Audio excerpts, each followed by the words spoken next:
ज्ञान का भूत अब आजाद हो चुका था। अमित जलकर भस्म हो जाता है। धप्पा नगर फिर से अंधेरे में डूबने लगा। गांव की गलियों में एक बार फिर चलते फिरते हीरे दिखने लगे। जो भी उनके पास जाता उसकी लाश अगली सुबह मिलती। अमित की एक गलती ने पूरे गांव को भयंकर खतरे में डाल दिया था। गांव का कारोबार रुक गया, मशीनें बंद हो गईं, बच्चे स्कूल जाना छोड़ चुके थे। एक रात गांव का सबसे अमीर व्यापारी गोल्डन क्रिमिनल, जो हमेशा डरने वालों का कुछ नहीं होता कहता था, अपने घर लौट रहा था। तभी रास्ते में उसे हीरों का झुंड दिखा। लालच में आकर जैसे ही वो गाड़ी से उतरा, चारों ओर धुआं फैल गया। धुआं छंटा तो गोल्डन की जली हुई लाश वहीं पड़ी थी। अब ज्ञान का भूत और भी ताकतवर हो चुका था। शहर में टाइटन नाम का एक शख्स आराम से टीवी देख रहा था। तभी स्क्रीन पर ज्ञान का भूत नजर आता है और अगले ही पल वो टीवी से निकलकर टाइटन को खींच लेता है। सुबह उसकी भी मौत की खबर पूरे गांव में फैल जाती है। राय स्टार ने अपने बच्चों से कहा था, घर से बाहर मत निकलना, लेकिन एक दिन पीहू खेत की ओर निकल गई। घास के बीच कुछ चमकता देखा तो पास गई और वो चमकता हीरा अचानक ज्ञान का भूत बन गया। पीहू की भी वहीं दर्दनाक मौत हो गई। राय स्टार टूट गया। अपनी बेटी की लाश को जलाते वक्त उसकी आंखों में सिर्फ बदला था। उधर नरूटो के माता पिता गांव से बाहर जाने की तैयारी में थे, लेकिन रास्ते में उनकी गाड़ी पलट गई और दोनों की दर्दनाक मौत हो गया। अब राय स्टार का बेटा चिंटू ही आखिरी उम्मीद था। उसने पापा की दी बंदूक संभाली, लेकिन जब एक दिन स्कूल जाते समय उसने छत पर भूत को देखा और गोली चलाई तो भूत बार बार अपनी जगह बदलने लगा। आखिर में चिंटू को भी उसने जिंदा नहीं छोड़ा। राय स्टार अपने बेटे की लाश लेकर रामू काका के पास गया। काका,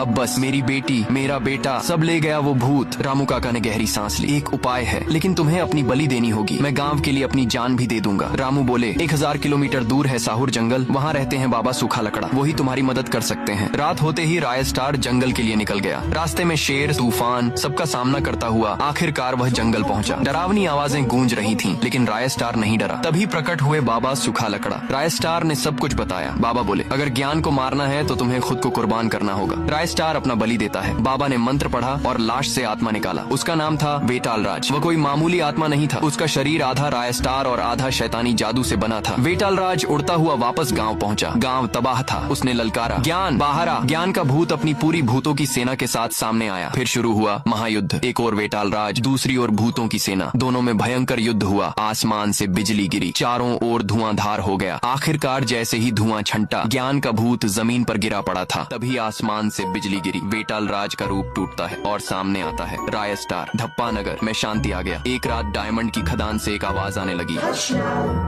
No one can hear you scream here. क्या धप्पा नगर फिर से भूतों का गुलाम बन जाएगा या कुछ और पार्ट 3 के लिए